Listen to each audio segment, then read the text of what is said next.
ఈరోజు సత్కారం అందుకుంటున్న వాళ్లకు వారికి సత్కారం చేయట్లేదు.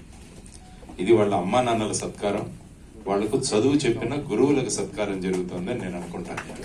ఎందుకంటే మీ మీద వాళ్ళు వేసిన సంస్కారం, వాళ్ళు సంస్కృతి, దానివల్ల ఈరోజు మీ స్థానానికి ఎదిగారు. కాబట్టి వారు అన్నట్టు ఐ థింక్ ఎస్సీ గారు అన్నారు, జస్వంత్ గారు, ఆయన ముఖ్యంగా అప్బ్రింగింగ్ మీద ఆధారపడి ఉంటుంది. పిల్లల్ని ఎలా పెంచుతున్నామన్న దాని మీద సమాజం ఆధారపడి ఉంటుందని చెప్పారు. కాబట్టి ముఖ్యంగా మనం తల్లిదండ్రులకి, గురువులకి ఈ విషయం పట్ల అవగాహన కల్పిస్తూ, ఎందుకంటే కరుణ గారు మాట్లాడుతూ అన్నారు, ఈరోజు నేను ఈ స్థానంలో ఉన్నానంటే దానికి ప్రవీణ్ రావు గారి కారణము అని చెప్పారు.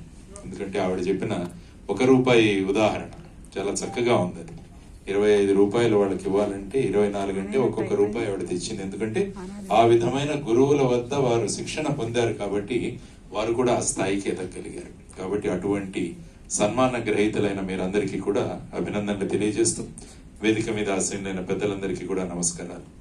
ముఖ్యంగా నరసింహులు గారు మాట్లాడుతూ అన్నారు, రాజకీయాలు బాగుపడితే సమాజం బాగుపడుతుంది అని. అందుకని నేను ఎప్పుడు చెబుతుంటాను, నిచ్చెనను శుభ్రం చేయాలంటే మనం కింది నుంచి నిచ్చెన శుభ్రం చేసుకుంటూ వెళ్తే పైకి చేరడానికి మన కాళ్ళ మీద మనమే మళ్ళా నిచ్చెన మీద ఎక్కాల్సి వస్తుంది. కాబట్టి మనమే దాన్ని అపరిశుభ్రం చేస్తాం. అదే నిచ్చెనను పైనుంచి శుభ్రం చేసుకుంటూ వచ్చామంటే కిందికి వచ్చేసరికి శుభ్రం అయిపోతుంది. కాబట్టి చేయాల్సింది రాజకీయాల ప్రక్షాళన అన్నది చాలా ముఖ్యమైన విషయం.